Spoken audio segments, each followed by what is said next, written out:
Maka saya bilang, sampai saya pernah sering dalam pengajian saya mengatakan, wali zaman sekarang orang yang dibimbing oleh Allah Subhanahu wa taala. Kalau ada pemuda menjaga pandangannya, tidak pernah melihat yang haram, maka itu wali Allah Subhanahu wa taala. Kalau ada orang-orang yang selalu salat 5 waktu di masjid berjamaah, itulah wali Allah Subhanahu wa taala. Wali Allah bukan yang bisa terbang ya. Ya, kalau yang bisa terbang jadi Allah, Superman yang paling jadi wali. Enggak ada wali Allah bukan begitu. Wali Allah Subhanahu wa taala bukan orang yang kemudian sakti mandraguna dan enggak seperti itu. Ya. Jadi mudah mau jadi wali Allah, bertakwa kepada Allah, menjalankan sunnah-sunnah Nabi sallallahu alaihi wasallam. Wali Allah siapa? Orang yang ikhlas. Dia menyumbang sekian ratus juta, dia menyumbang miliar-miliar, dia tidak ingin orang tahu. Itu wali Allah Subhanahu wa taala. Kalau hanya berjalan di udara, di air menjadi wali Allah, setan juga bisa berjalan di atas air. Kalau terbang di udara menjadi wali Allah, setan lebih hebat terbangnya daripada kita, bisa menjadi wali Allah. Tetapi wali Allah adalah seorang yang berinfak dengan tangan kanannya, ikhlas dia sembunyikan sampai-sampai tangan kirinya tidak tahu, karena setan tidak ikhlas. Jadi hadirin hadirat Allah Subhanahu wa taala itu menjadi wali Allah, bertakwa, beriman, semakin banyak mendekatkan diri dengan perkara-perkara sunnah, maka dia menjadi wali Allah. Itu ala inna awliya Allahi la khaufun alaihim wa lahum yattaqun wa lahum yahzanun alladzina amanu wa kanu yattaqun, yang beriman dan bertakwa kepada Allah Subhanahu wa taala. Kemudian apa natijahnya? Apa hasil tatkala seorang menjadi wali? Kata Allah Subhanahu wa taala, wala in sa'alani, kalau dia minta kepadaku, la utiyannahu, maka aku akan kabulkan permohonannya. Wala in ista'adzani, kalau dia minta perlindungan kepadaku, la uidzannahu, maka aku akan melindunginya. Oleh karenanya para ulama menyebutkan di antara ciri-ciri seorang wali, dia mujabud doa. Kalau dia berdoa mudah dikabulkan oleh Allah Subhanahu wa taala. Mudah dikabulkan oleh Allah Subhanahu wa taala. Sebagai contoh dalam Sahih Bukhari tentang kisah Rubai' bintu Nadhr, saudarinya Anas bin Nadhr.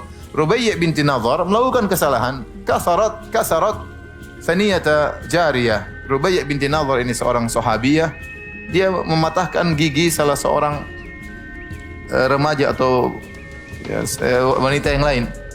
Maka kemudian dia bersalah, akhirnya dia minta maaf dengan datang kepada keluarganya Rubai', datang kepada keluarga remaja tersebut, remaja wanita tersebut, minta maaf. Namun mereka tidak maafkan. Akhirnya mereka minta untuk memberikan ars, yaitu ganti rugi berupa uang. Ya. Mereka juga tidak maafkan. Mereka lapor kepada Nabi sallallahu alaihi wasallam. Akhirnya tidak ada keputusan kecuali qisas.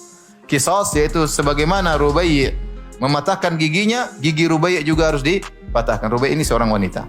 Bagaimana dia mematahkan gigi seorang wanita, gigi juga dipatahkan. Maka sampailah kabar tersebut kepada saudaranya Anas bin Nadhr. Anas bin Nadhr ini seorang wali Allah Subhanahu wa taala yang disebutkan dalam sejarahnya mengikuti perang Uhud dan meninggal dalam perang Uhud. Ditemukan di tubuhnya 80 lebih bekas luka antara pedang, tombak dan panah di tubuhnya. Ya. Yang dia pernah berkata kepada kaum Ansar, ya, la udhra lakum, ya, an yakhlusa ila Rasulillah sallallahu alaihi wasallam wa fikum syafrun yatruf. Waktu itu dia sudah dalam kondisi mau meninggal dunia, sakaratul maut. Maka ada seorang sahabat datang kepada dia, bagaimana kondisimu? Dia berkata, sampaikan kepada kaum Ansar, tidak ada uzur bagi kalian kalau sampai Muhammad sallallahu alaihi wasallam terluka sementara di antara kalian masih ada yang matanya bisa berkedip. Tidak boleh Nabi terganggu. Maka dia pun datang kepada Nabi sallallahu alaihi wasallam. Tahu adiknya atau saudarinya akan dikisos, dipatahkan giginya karena melakukan kesalahan. Maka dia mengatakan, ya Rasulullah, atuksar saniyatu Rubai', ya Rasulullah, apakah gigi saudariku akan dipatahkan? Kata Rasulullah SAW, al-qisas ya Anas. Ya Anas, ini keputusan qisas. Mereka tidak mau, sudah minta maaf, tidak mau memaafkan, mau dikasih ganti rugi harta, mereka tidak mau, maka tidak ada jalan lain. Al-qisas, kitabullah, ini putusan Allah dalam Al-Quran, harus dikisas. Maka Anas bin Nadhr berkata, wallahi la tuksaru thaniyatuha. Demi Allah, kata Anas, gigi saudariku tidak akan dipatahkan. Kata Rasul, ya Rasulullah, ya Anas, qisas. Ya Anas, tidak bisa lagi. Cuma qisas. Kata dia, wallahi. Jadi dia bersumpah di hadapan Nabi, demi Allah itu gigi tidak akan dipatahkan. Rasulullah, ya Anas, demi Allah itu gigi tidak akan dipatahkan. Ini bersumpah, istilah Nabi bilang gini, dia bilang yang lain. Ternyata benar. Habis itu keluarga dari perempuan tadi memaafkan. Keluarga tadinya ngeyel ingin kisos, tahu-tahu mereka maafkan. Langsung Nabi mengomentari perkataan Anas bin Nadhr, "Inna min ibadillah man law aqsama 'ala Allahi la abarrahu." Sungguh di antara hamba-hamba Allah ada seorang kalau bersumpah dengan nama Allah, Allah akan memenuhi apa? Sumpahnya. Ini contoh wali-wali Allah Subhanahu wa taala.